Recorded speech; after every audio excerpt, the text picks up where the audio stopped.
Hello my friends, मैं चंदन और स्वागत है आप सभी लोगों का मेरे study channel the study group पे। तो देखिए, हम लोग पढ़ रहे हैं इंटीग्रेशन और इंटीग्रेशन में हमने कुछ बेसिक फार्मूले और उनके कुछ बेसिक क्वेश्चंस को किया था। तो आइए उसी में हम थोड़े और क्वेश्चंस को देखते हैं और उसके बाद हम लोग सीधे सीधे मेथड्स ऑफ इंटीग्रेशन पे चलेंगे। तो देखिए, आज का question integration of x square,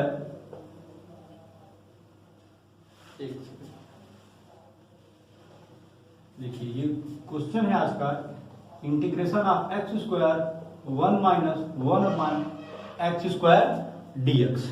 ये आपका क्वेश्चन है और इसको हमको इंटीग्रेट करना है। तो देखिए कैसे करेंगे।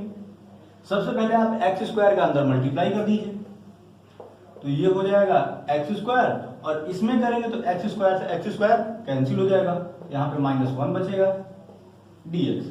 अब आप इसको इंटीग्रेट कर लीजिए, तो एक्स स्क्वायर का इंटीग्रेशन क्या होगा, पावर में 1 ऐड कर देंगे और जो एक ऐड करने पर पावर में आएगा उसी से हम उसको डिवाइड कर देंगे।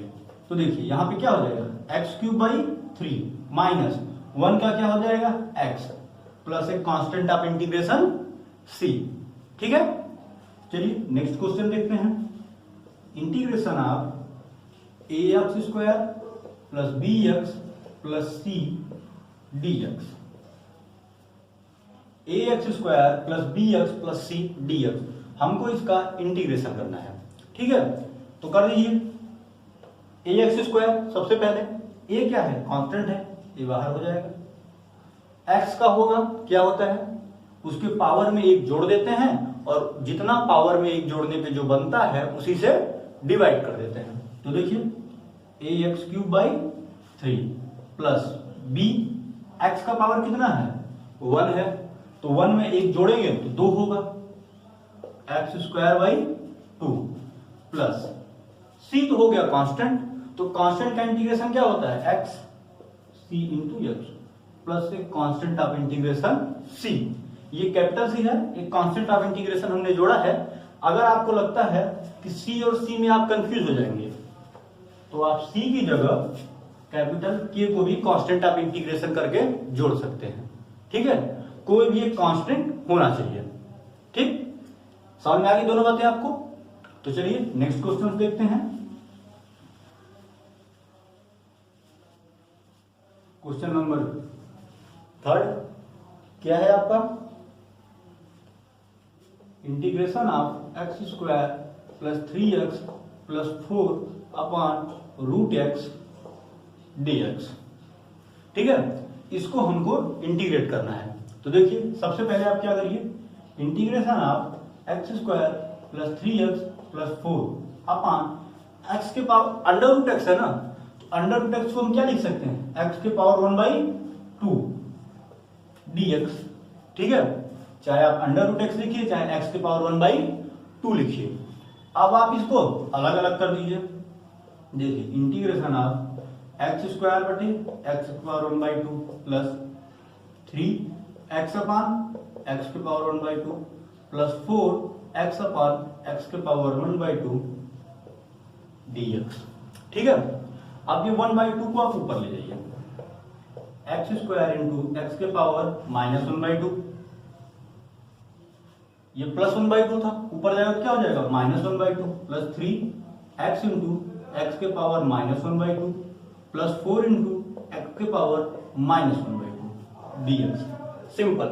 ठीक है, अब आप देखिए क्या बचेगा, 2 और -1/2 3/2 प्लस 3x के पावर 1/2 प्लस 4x के पावर -1/2 dx।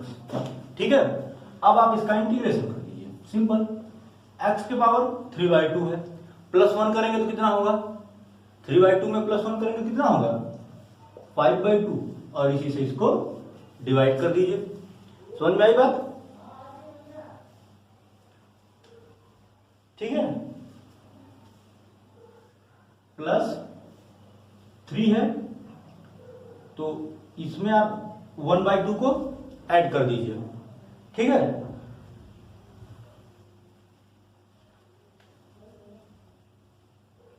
तो इसमें जब आप 1/2 में +1 करेंगे तो कितना हो जाएगा 3/2, अपान में क्या हो जाएगा 3/2 प्लस 4 x की पावर 1/2, और यहां पे भी हो जाएगा आपका 1/2 प्लस एक कांस्टेंट ऑफ इंटीग्रेशन c। ठीक है, यहां तक समझ में आया। देखिए x² इंटू एक्स की पावर -1/2, इन दोनों को जब आप ऐड करेंगे तो 2 2 जा 4 -1 3/2 प्लस 1/2 प्लस x⁻⁻² dx। ठीक है, अब देखिए इसके लास्ट की लाइन हम ऊपर लिख दे रहे हैं।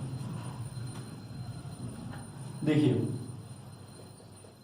2/5 x की पावर 5/2 प्लस 3/2 ऊपर जाएगा क्या हो जाएगा 2/3, और 3 से 3 कैंसिल हो जाएगा, 2x की पावर 3/2 प्लस 1/2 ऊपर जाएगा तो कितना हो जाएगा 2 हो जाएगा।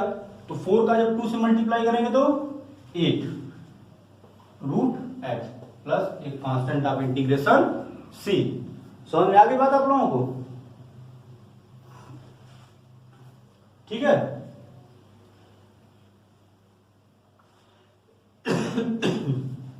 यहां तक समझ में आ गई बात। तो चलिए अब हम नेक्स्ट क्वेश्चन करते हैं।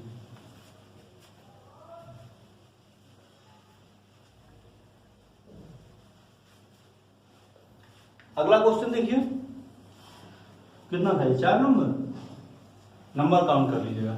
Integration of sin 2x dx, integration of sin 2x dx। ठीक है, अब आप देखिए यहीं पे मैं आपको एक क्वेश्चन और लिखता हूं, integration of sin x dx। ये कितना होता है, integration of sin x dx कितना होता है, ये होता है आपका -cos x। ठीक है, तो अब आपकी बात करते हैं integration of sin 2x dx। तो sin 2x dx क्या होगा, -cos 2x प्लस c। अब देखिए हमको तो sin x का इंटीग्रेशन मालूम है ना, sin 2x का तो मालूम नहीं है। तो आप करेंगे क्या, x का कोफिशिएंट यहाँ पे जितना होगा, जितना यहाँ पे x का गुणांक होगा उतने से आप उसको डिवाइड कर देंगे। ठीक है, 2 है तो 2 से, 3 है तो 3 है तो sin 2x dx का क्या हो जाएगा -12 cos 2x प्लस c। ठीक है, नोट करिए इसको। चलिए नोट हो जाइए। आइए नेक्स्ट क्वेश्चन देखते हैं। 6 नंबर देखिए, इंटीग्रेशन ऑफ e⁻3x dx। ठीक है, अब आप देखिए आपको पता है इंटीग्रेशन ऑफ e⁻x dx बराबर e⁻x प्लस c। ये आपका बेसिक फॉर्मूला है, आपने इसको पढ़ा है। ठीक है, अब देखिए e⁻x dx का आपको पता है, e⁻3x का आपको निकालना है, e⁻3x प्लस c। और आपको e⁻x का मालूम है ना, तो यहाँ पे x का कोफिशिएंट कितना है 3 है, तो 3 से डिवाइड कर दीजिए।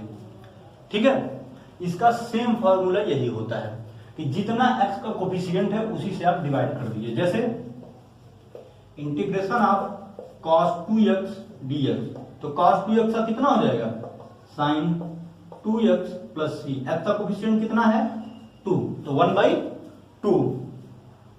समझ में आ गई बात? ठीक है, तो इसको आप ध्यान दीजिएगा। और क्लियरिटी चाहिए तो प्रतिस्थापन जब हम पढ़ेंगे जस्ट इसके बाद सब्स्टिट्यूशन, तो उसमें हम लोग आपको इसको बता देंगे कि क्यों हम इसको 1/2 से या 1/3 से डिवाइड करते हैं। ठीक है, चलिए एक लास्ट क्वेश्चन देखिए इसका।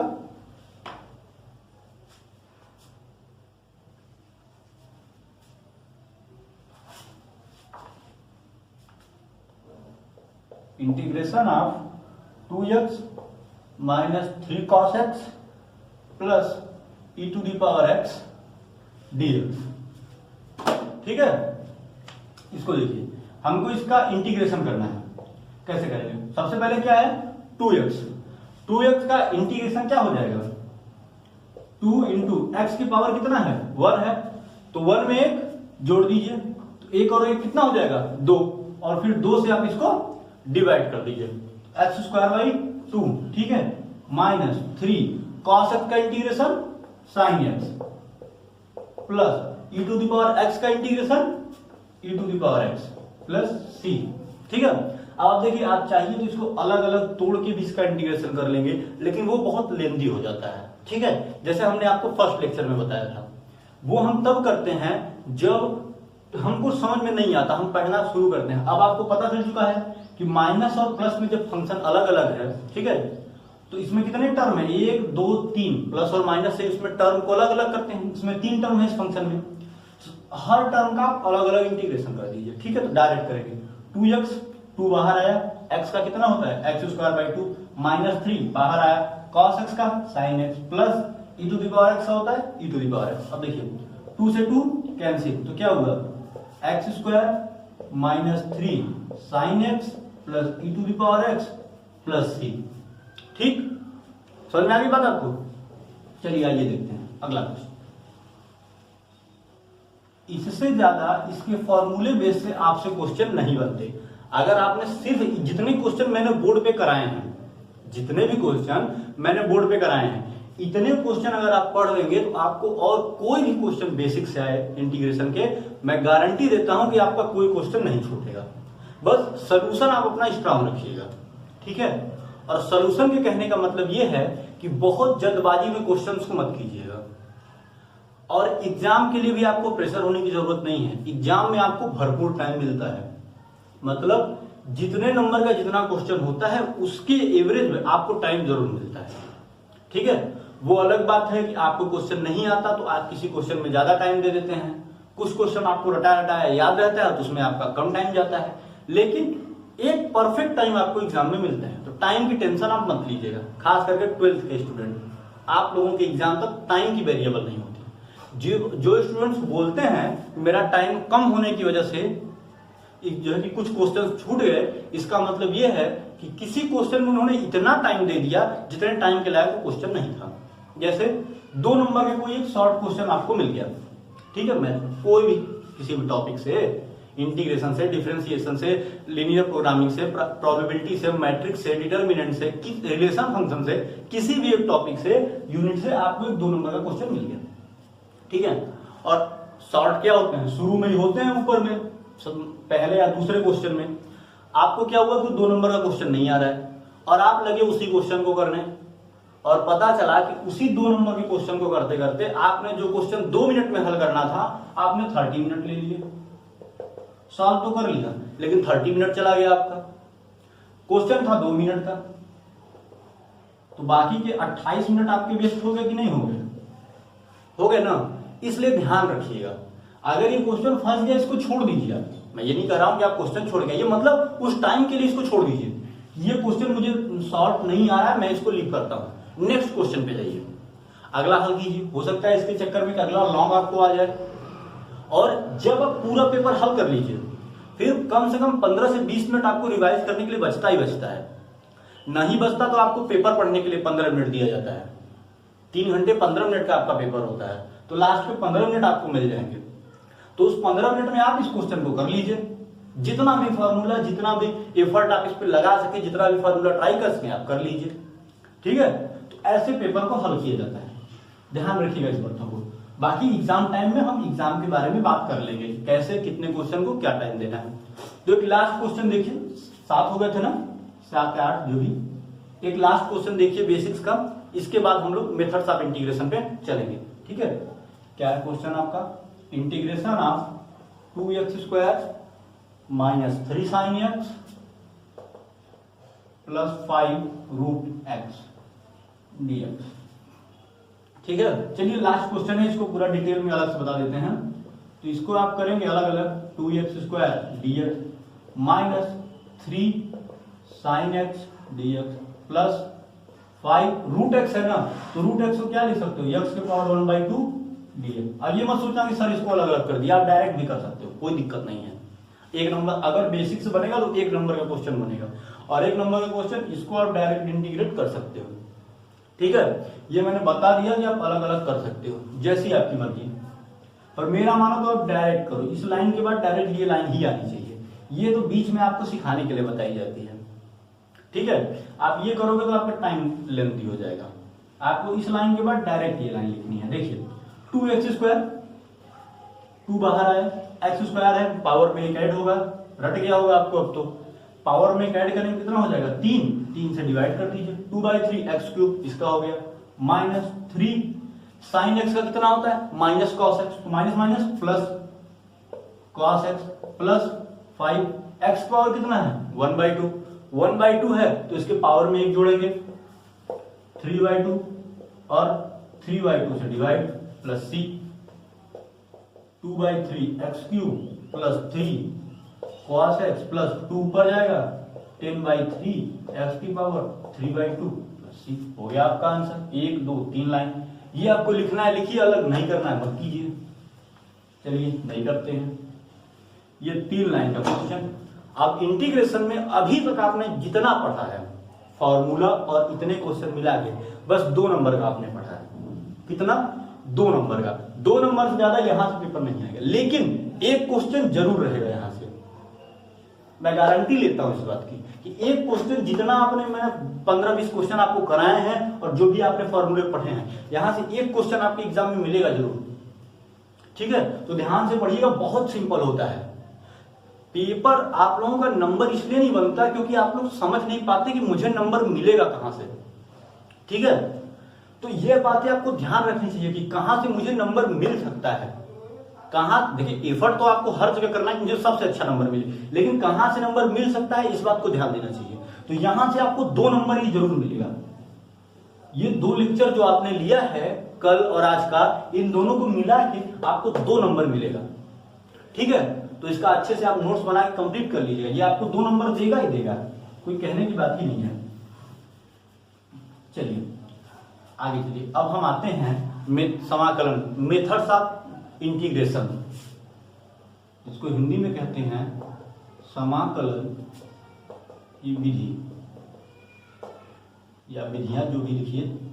मतलब समाकलन को, इंटीग्रेशन को हम कितने तरीके से हल कर सकते हैं। ठीक है, समाकलन की विधियां, मेथड्स ऑफ इंटीग्रेशन।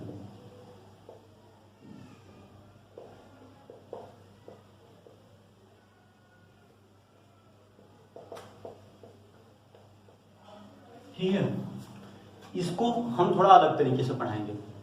ठीक है, इसमें क्या होता है, नॉर्मली लोग 2 पढ़ाते हैं, 2 टाइप के। पहला प्रतिस्थापन द्वारा और दूसरा खंडशः, प्रतिस्थापन समाकलन और खंडशः विधि द्वारा समाकलन। लेकिन मैं आपको यहां पे 4 तरीके से पढ़ाऊंगा।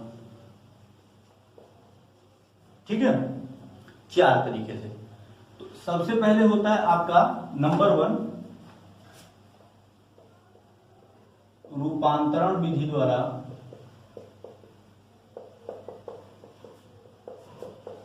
समाकलन। नंबर 2 प्रतिस्थापन विधि द्वारा समाकलन।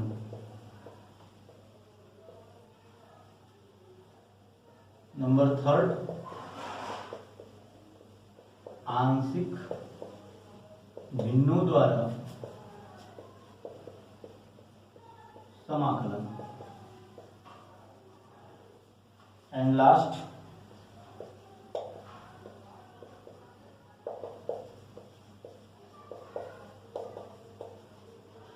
खंडशः समाकलन।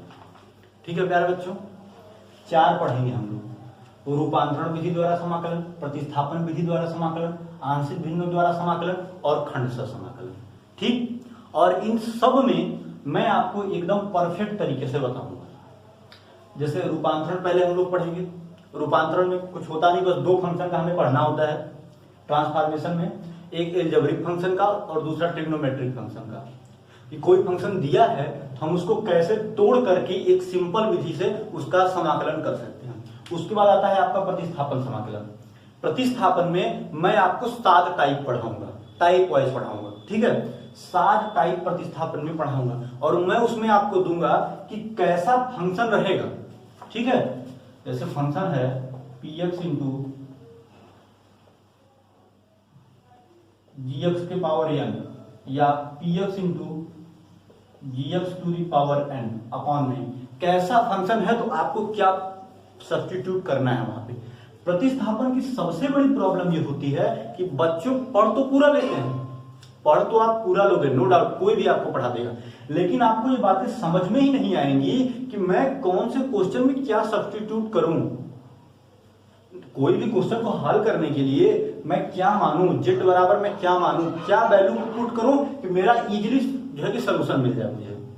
ठीक है, तो मैं आपको 7 टाइप में बताऊंगा, एल्जेब्रिक का अलग, ट्रिग्नोमेट्रिक फंक्शन का अलग, लॉगरिथमिक का अलग, e⁴x फंक्शन का अलग। ठीक है, हर का मैं आपको अलग अलग बताऊंगा कि कैसा टाइप का क्वेश्चन रहेगा तो कैसा आपको सब्स्टिट्यूशन करना है। यकीन मानिए उससे बाहर का एक क्वेश्चन नहीं मिलेगा आपको, अगर मिल गया तो आप मुझे दे दीजिएगा।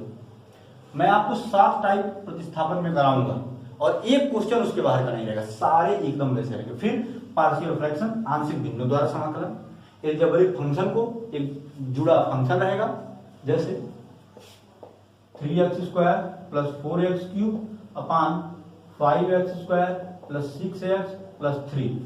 इनको हम पार्शियल फंक्शन अलग अलग ब्रेक करेंगे और ब्रेक करने के बाद फिर हम इसको करेंगे। उसके बाद आता है खंडशः समाकलन। खंडशः समाकलन का मतलब बाई पार्ट समाकलन।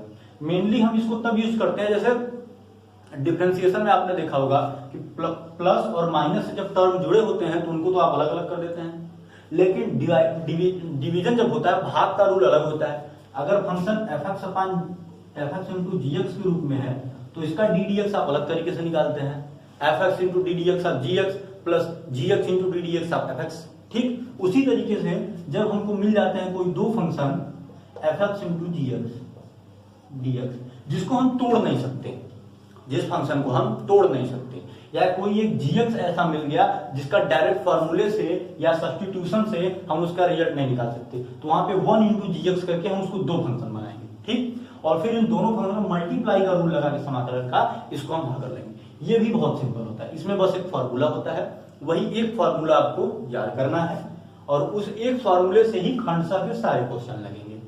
अगर बड़ा क्वेश्चन है तो कहीं कहीं आपको उस फार्मूले को 2 बार यूज करना होता है, एक ही क्वेश्चन में एक बार करेंगे, फिर लास्ट में जो आपका बचेगा टर्म उसमें दोबारा कर देंगे, लेकिन इसमें सिर्फ यही एक फार्मूला होता है। ठीक है, तो मेनली आपका ट्रांसफॉर्मेशन में बस 2 होंगे, एल्जेब्रिक फंक्शन और ट्रिग्नोमेट्रिक फंक्शन। दोनों का मैं आपको कुछ क्वेश्चंस करा देता हूं। ट्रांसफॉर्मेशन कुछ होता नहीं, बहुत सिंपल है, आप अपने आप कर ले जाओगे, फंसेगा तो मुझे बताना क्वेश्चन। उसका था प्रतिस्थापन, इसको हमको ये हम टाइप 1 से लेकर 7 तक 7 टाइप में इसको पढ़ डालेंगे। सारे क्वेश्चन जितने बनते हैं दुनिया में, एल्जेब्रिक, ट्रिग्नोमेट्रिक, इनवर्स ट्रिग्नोमेट्रिक, जितने भी फंक्शन आपके बनते हैं सारे को 7 टाइप में मैंने बांटा है।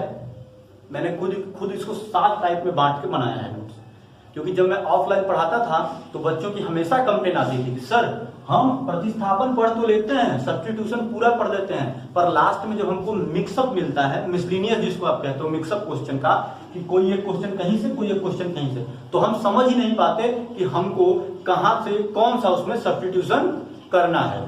समझ आई बात? तो हम ये देखते हैं। ठीक है, नोट कर लीजिए आप इसको।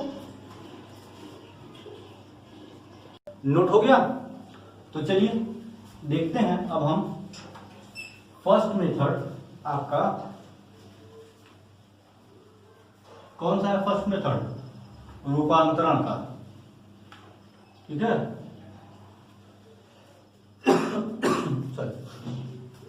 देखिए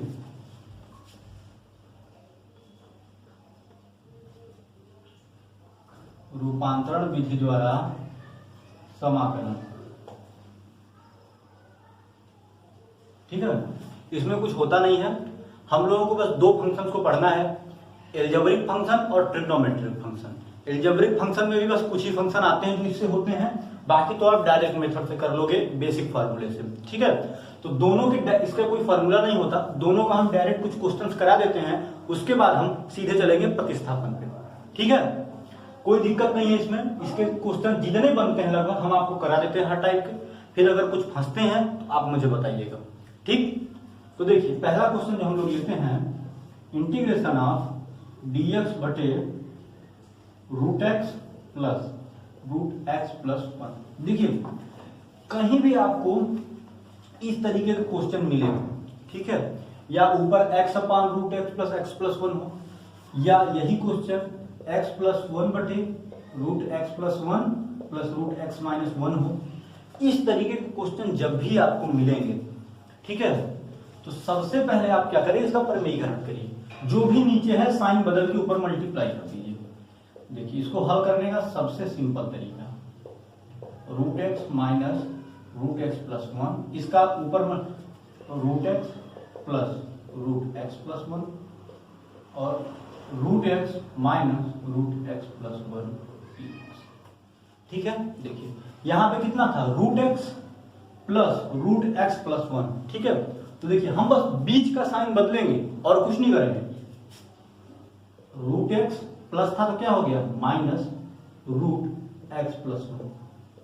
इसी से आप इसमें मल्टीप्लाई कर दीजिए। क्यों मल्टीप्लाई करते हैं, ध्यान दीजिए, आपने फॉर्मूला पढ़ा होगा, a square plus B square बराबर ए प्लस बी और ए माइनस बी। क्यों करते हैं इसको जानते रहिए ना कि क्यों करते हैं ऐसा। ए स्क्वायर माइनस बी स्क्वायर बराबर ए प्लस बी ए माइनस बी, पता है कि नहीं आपको, पता है ना। तो यहां पे अगर ए प्लस बी है तो ए माइनस बी से मल्टीप्लाई कर दीजिए, ए स्क्वायर माइनस बी स्क्वायर बन जाएगा। या यहाँ पे ए माइनस बी है तो उसका साइन चेंज करके ए प्लस बी से मल्टीप्लाई कर दीजिए, तो भी आपका a square minus b square बनेगा। समझ में बात, इसीलिए हम इसको root x minus root x plus one से मल्टीप्लाई कर देते हैं। ठीक, अब देखिए आप नीचे मल्टीप्लाई इसमें होगा, ऊपर क्या है, कुछ नहीं है तो वन है, तो वन में मल्टीप्लाई होगा तो वही बचेगा ना।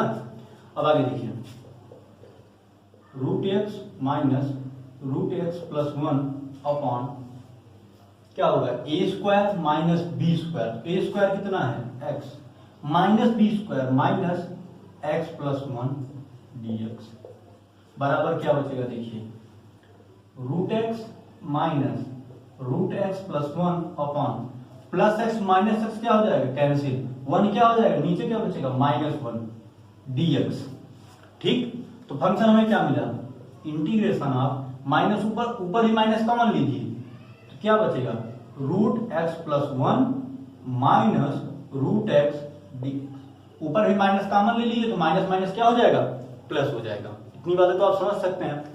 तो root x plus one minus root x d x, ये फंक्शन मेरा इसमें ट्रांसफर। अभी तक देखिए हमने इंटीग्रेशन नहीं किया है, अभी तक मैंने इंटीग्रेशन नहीं किया है, मैंने बस इस जो है कि फंक्शन को इस फंक्शन में कन्वर्ट कर दिया है।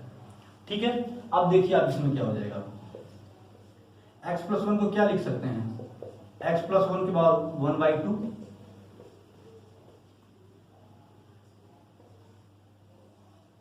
और रूट x प्लस वन को क्या लिख सकते हैं, x प्लस वन के पावर वन बाई टू और रूट x को क्या लिख सकते हैं, x के power one by two.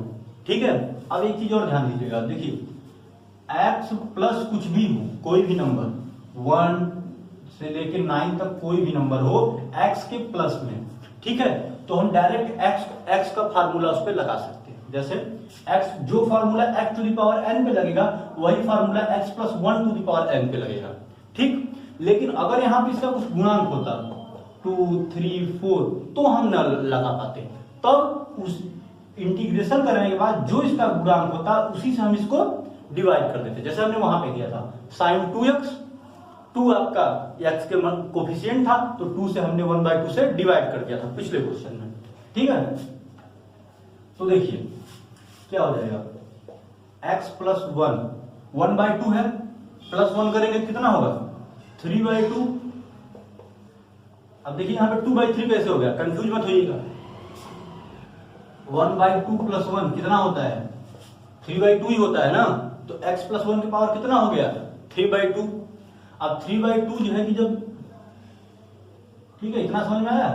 Next देखिए x प्लस वन की पावर 3/2 है और अपान में 3/2 है, तो अपान में जब 3/2 है तो ये ऊपर आएगा तो क्या हो जाएगा 2/3, यही होगा ना, 2/3 माइनस x के पावर 1/2, तो x के पावर 1/2 है तो क्या हो जाएगा x के पावर 3/2, 1/2 में प्लस वन ऐड कर देंगे और 3/2 नीचे रहेगा, ऊपर आएगा तो क्या हो जाएगा 2/3 प्लस c।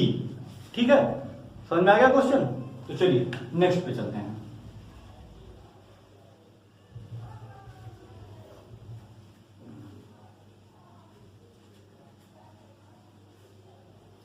नेक्स्ट क्वेश्चन देखिएगा, इंटीग्रेशन ऑफ एक्स स्क्वायर बटे 1 प्लस एक्स स्क्वायर डी। ये आपका एक क्वेश्चन है, इसको आपको इंटीग्रेट करना है, ठीक है। तो अब आप देखिए, आप इसको बेसिक फॉर्मूले से तो कर नहीं सकते, ठीक है। तो आप क्या करिए, अब इसको आपको ट्रांसफॉर्म करना है। ऐसे ट्रांसफॉर्म का मतलब ये होता है रूपांतरण का, कि क्वेश्चन को आप उसमें कुछ जोड़िए, कुछ घटाइए, कुछ मल्टीप्लाई कीजिए, कुछ डिवाइड कीजिए और क्वेश्चंस को ऐसा बना दीजिए कि वो एक बेसिक फॉर्म के रूप में आ जाए, जिससे आप उसका इंटीग्रेशन आसानी से कर सकें, ठीक है। देखिए लास्ट आप फॉर्म जो भी फंक्शन आपको मिला है, आप उसको चाहे कितने भी तरीके से तोड़ लीजिए, लास्ट में वही होगा जो आपका बेसिक फॉर्मूला आपने पढ़ा है। इंटीग्रेशन उसी से होगा, इस बात को हमेशा ध्यान रखिएगा।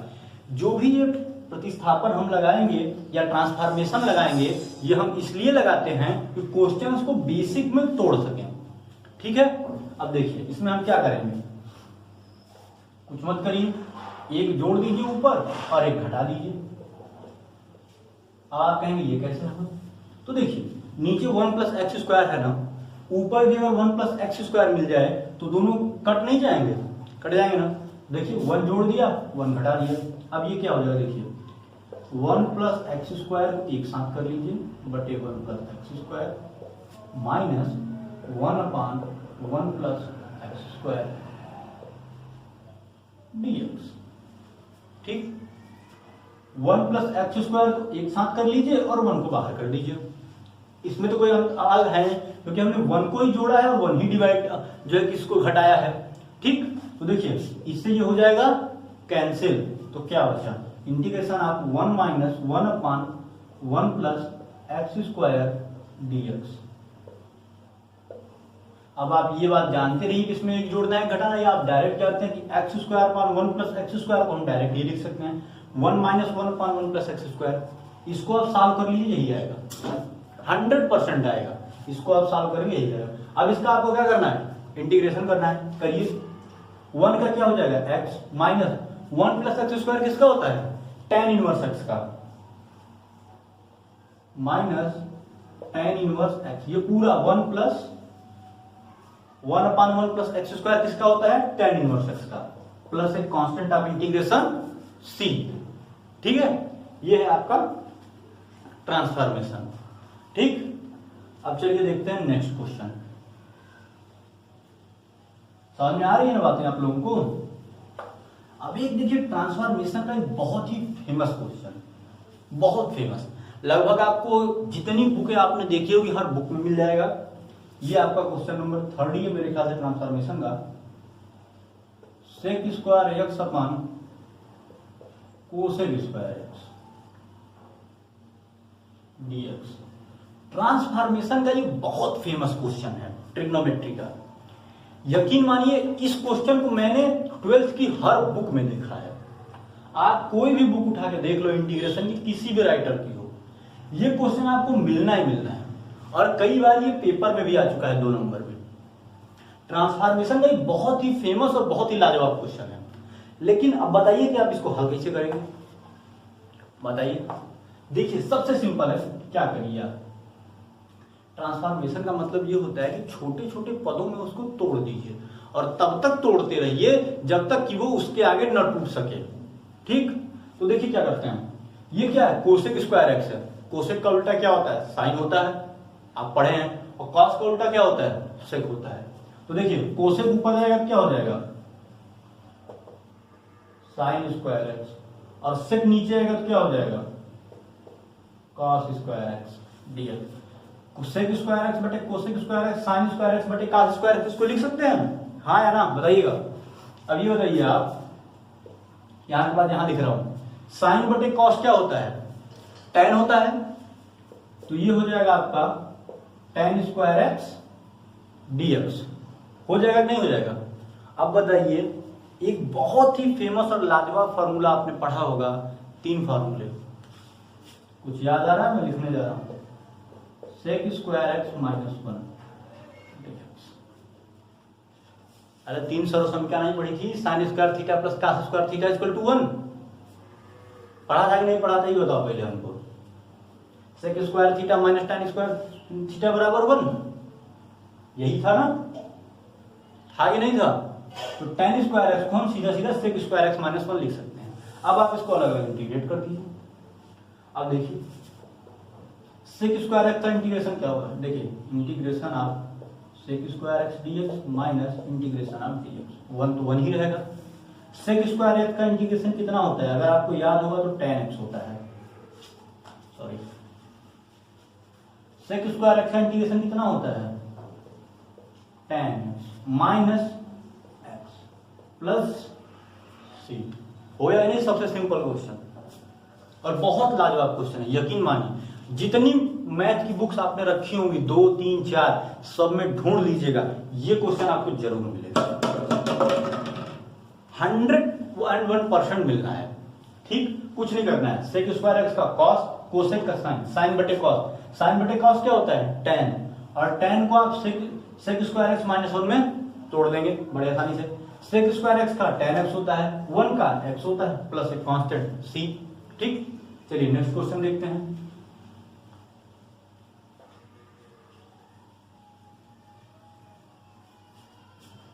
नेक्स्ट क्वेश्चन देखिए आप इसका, और एक लास्ट क्वेश्चन ट्रांसफॉर्मेशन का जो है 4 integration of under root 1 plus cos x dx. ठीक है, under root 1 plus cos x dx, इसको पढ़ लीजिए। इसके बाद हम सीधे प्रतिस्थापन में चलेंगे। टाइप 1 कम से कम आज पढ़ लें प्रतिस्थापन का। ठीक, तो देखिए under root 1 plus cos x dx. अब आपको इसको क्या करना है? आपको इसको इंटीग्रेट करना है। तो सबसे पहले आप इसको अंडर रूट से बाहर निकालिए। कैसे? देखिए आप जानते हैं 1 प्लस कॉस 2x की वैल्यू कोई बताएगा हमको?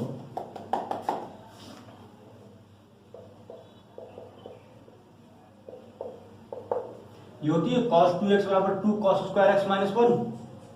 होती है कि नहीं? होती है ना। अगर हम यहाँ पे 2x की जगह x कर दें, cos x बराबर 2 cos स्क्वायर, अब यहाँ पे कितना होगा? देखो यहाँ पे 2x था तो इसका आधा x हुआ, तो यहाँ पे जब x है तो इसका आधा कितना हो जाएगा? x by 2 minus 1। Same same यहाँ पे 4x होता तो उसका आधा 2x, 8x होता तो उसका आधा 4x, सिर्फ हाफ लेंगे उसका। तो x है तो उसका हाफ x बाई 2। ठीक, तो देखिए cos x की जगह इसको पुट कर दीजिए। क्या पुट करेंगे? 2 cos square x by 2 minus 1 dx। 1 से 1 कैंसिल, माइनस 1 से प्लस 1 कैंसिल, हो गया ना? क्या बचा?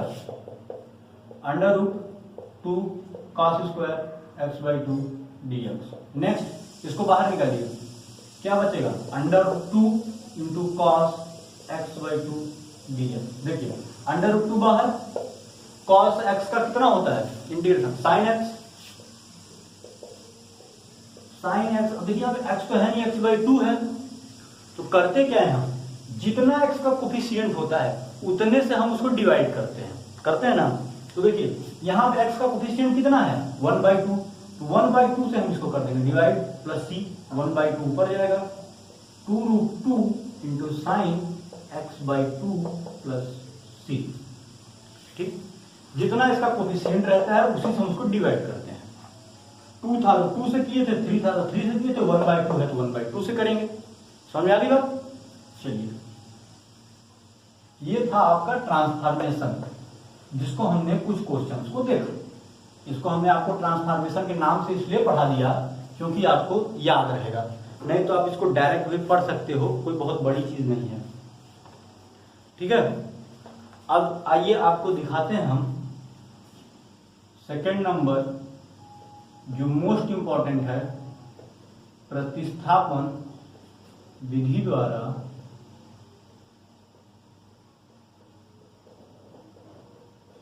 समाकलन। प्रतिस्थापन विधि द्वारा समाकलन।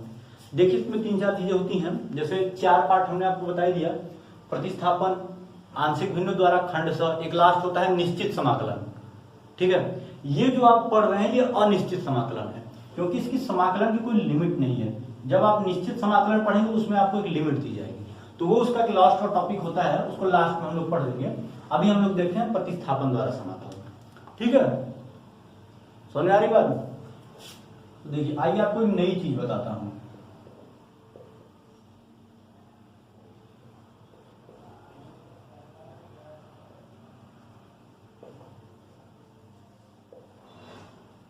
सॉरी,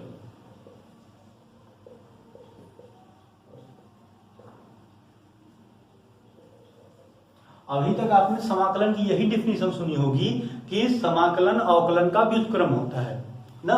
आइए आज आपको एक नई डिफिनेशन बताता हूं। देखिए ये जो हमको लास्ट में मिलता है, एग्जांपल से समझिएगा।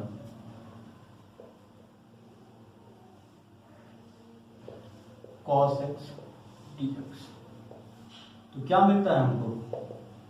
sin x, ये i की वैल्यू हो गई sin x। ठीक, तो देखिए यहां पे जिसका हमको इंटीग्रेशन करना है ये cos x, ये क्या है? समाकल्य है, इसको हम बोलते हैं समाकल्य। और ये जो हमको लास्ट में प्राप्त हुआ ये क्या है? समाकल, इसको हम कहते हैं समाकल। और समाकल्य से समाकल प्राप्त करने के लिए जितने मेथड, फार्मूले, विधि हम जो लगाते हैं उस प्रोसेस को हम कहते हैं समाकलन। क्या कहते हैं? समाकलन। जैसे आपको भोजन करना है, आपको चावल बनाना है, तो डायरेक्ट तो बन नहीं जाएगा। पहले आप कच्चा चावल लेंगे, कुकर में डालेंगे, गैस पे चढ़ाएंगे, फिर वो सीटी देगा, कुकर पक के तैयार हो जाएगा। ठीक है, ध्यान से समझिएगा। तो इसमें समाकल्य आपका क्या हुआ? वो कच्चा चावल जो आपने लिया, इनपुट जो था, जो आपने दिया, क्या दिया? एक कच्चा चावल, और पक के आपको क्या मिला? पका हुआ एक जो चावल मिला, वो आपका हो गया समाकल। और बीच में जो आपने प्रोसेस किया, उसको धुला, साफ किया, कुकर में चढ़ाया, गरम किया, गर्म करने के बाद जब वो पका, तो इतना ये जो प्रोसेस हुआ, इसको हम कहते हैं समाकलन। ठीक है, तो समाकलन की एक नई डिफिनेशन सुनिए, क्या है? समाकल्य से समाकलन प्राप्त करने की विधि को समाकलन कहते हैं। समाकल्य से समाकल, इंटीग्रैंड से इंटीग्रल, इसको इंटीग्रैंड कहते हैं, इसको इंटीग्रल। समाकल्य से समाकल प्राप्त करने की विधि को समाकलन कहते हैं। समाकलन क्या है? वो प्रोसेस है बीच का, न इनपुट है ना आउटपुट है। जो आपने पहले दिया वो भी मटेरियल नहीं है, जो लास्ट में आपको पहले आपने क्या दिया? cos x, ये समाकल्य है, समाकलन नहीं है। और ये जो sin x हमको प्राप्त हुआ प्लस c, ये आपका समाकल है। और बीच में जो प्रोसेस लगा कि cos का sin हो जाएगा, x को x स्क्वायर में तोड़ेंगे, जितना भी आपका प्रोसेस होगा, यही प्रोसेस आपका समाकलन कहलाता है। समझ में आई बात? तो समाकल्य से समाकलन प्राप्त करने की विधि को समाकलन कहते हैं। अचानक से याद आ गई एक मेथड, हम आपको सोचा बता दें। अब देखिए प्रतिस्थापन क्या होता है। कोई एक फंक्शन है, इंटीग्रेशन ऑफ fx dx, ठीक है, एक फंक्शन है i बराबर fx dx। ठीक, तो करते क्या है हम इसमें कि ये डायरेक्ट इंटीग्रेट नहीं हो सकता। ठीक है, तो जब डायरेक्ट इसका समाकलन नहीं होता तो हम x की जगह पे कोई एक फंक्शन पुट करते हैं।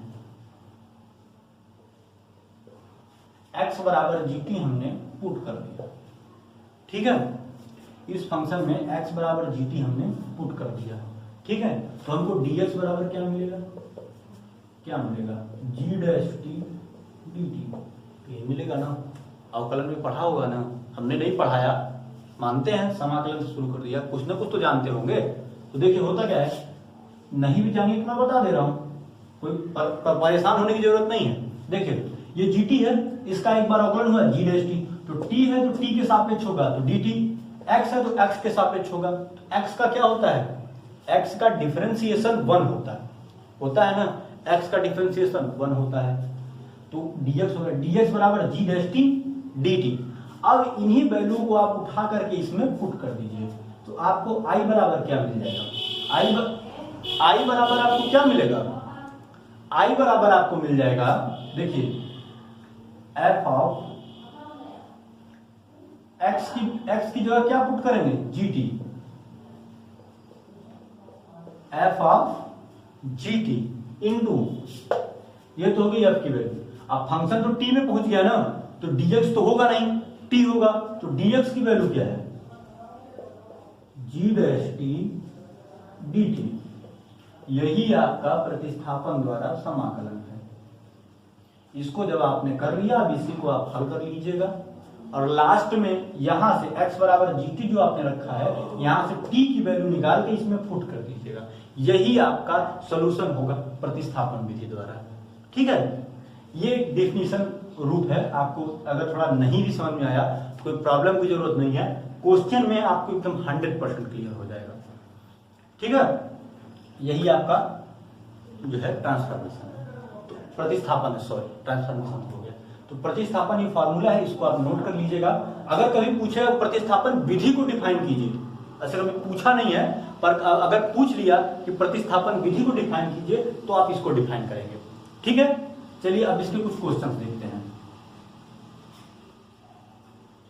ठीक है, सबसे पहले अब इसका हम टाइप 1 देखेंगे।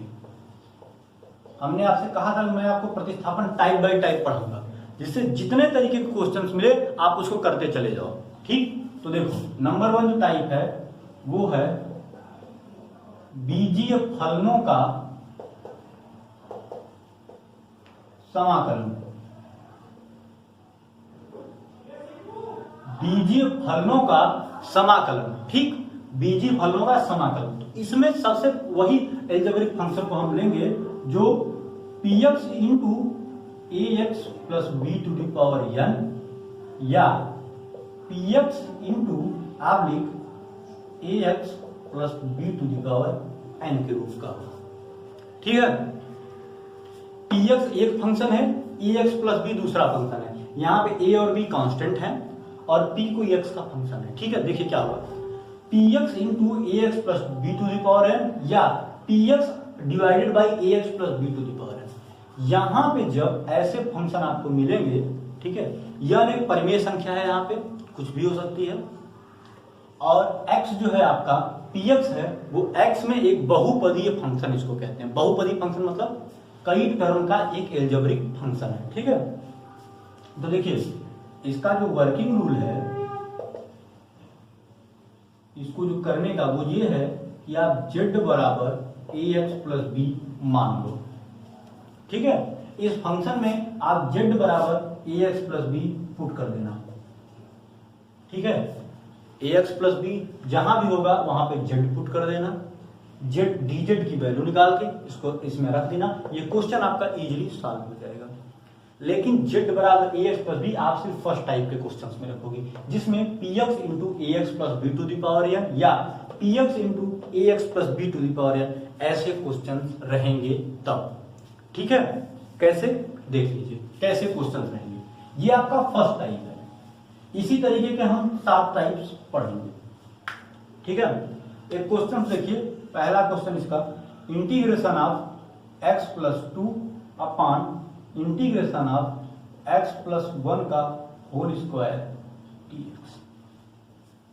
अब देखिए अगर हम यहाँ पे px की वैल्यू बात करें तो px बराबर है आपका x प्लस 2, और ax plus b to the power n की बात करें तो उसकी वैल्यू है x plus 1 to the power whole square. यही है ना, फंक्शन उसी रूप का है कि नहीं, px बटे ax plus b to the power n है ना। तो हल करते समय हम क्या रखेंगे, पुट z बराबर ax प्लस b की जगह कितना है, x प्लस 1 है, z बराबर x प्लस 1 रखेंगे तो यहां से हमको x की वैल्यू कितनी मिल जाएगी, z माइनस 1 मिल जाएगी, और dz बराबर क्या हो जाएगा, dx, x का तो 0 हो जाता है। ठीक, अब dx की वैल्यू और इसकी वैल्यू दोनों को आप इस क्वेश्चन में पुट करिए, ये आपको समझने के लिए है। ठीक है, इसको आप पुट करिए। बस ये क्वेश्चन देख लीजिए, लाइट कट गई है, समझ में आता है तो ठीक है, नहीं तो कल समझा देंगे आपको। देखिए आप यहाँ पे x प्लस 2 है तो x बराबर आप इसको रखेंगे z माइनस 1 प्लस 2 अपान x प्लस 1 की जगह z स्क्वायर dz। इसी को आपको करना है, ठीक है। 2 - 1 ये फंक्शन बन जाएगा आपका z + 1/z² dz। अलग अलग कर लीजिए, z/z² - 1/z² dz। ठीक, तो अब देखिए इसको, z से एक z कट जाएगा और जो ऊपर जाएगा तो क्या बचेगा, इंटीग्रेशन z के power -1 sorry 1/z minus z के पावर -2 dz, यही बचेगा।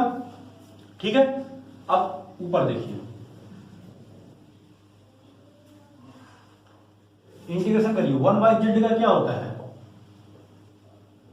log z माइनस z की पावर -2 है, इसमें +1 ऐड करेंगे, -1 प्लस माइनस माइनस प्लस हो जाएगा, log z प्लस 1/z। अब z की वैल्यू क्या पुट किए थे, x + 1 रखे थे ना, इसको लाके यहां पे रखो, log x + 1 plus 1/x + 1 plus c। यही आपकी इंटीग्रेशन की, इसी को कहते हैं आपका प्रतिस्थापन मेथड। ठीक है, यही है आपका प्रतिस्थापन विधि। एक टाइप z की वैल्यू तो आपने पुट कर दी, याद रखिएगा लास्ट में जैसे ही, क्यों किया था, क्योंकि ये सिंपल फॉर्मूले में बन जाए। 1/z बना, log z होता है, z की पावर -2 बना, x to z to the power n का फॉर्मूला लग गया। लेकिन लास्ट में जब ये सॉल्व होके आएगा तो आपको जो आपने z की जगह x की वैल्यू मानी है वो आपको रखनी पड़ेगी। क्यों, क्योंकि फंक्शन आपका x में था। ठीक है, चलिए अब आज के लिए इतना ही। एक क्वेश्चन आपको देते हैं होमवर्क, एक क्वेश्चन है आपका, ये क्वेश्चन आपका x क्या है 1 - x to the power 23 dx। इसको आप सॉल्व करके लाइएगा। ठीक है, इसको आप सॉल्व करके लाइएगा, बाकी हम लोग बाकी डिस्कस नेक्स्ट क्लास में करेंगे। अगर आप लोगों को वीडियो पसंद आई हो तो इसे लाइक कीजिए, शेयर कीजिए और सब्सक्राइब कीजिए। ठीक है, अब आप इतनी सारे नोट्स बना के पढ़िएगा, फिर मिलते हैं आपसे नेक्स्ट क्लास में।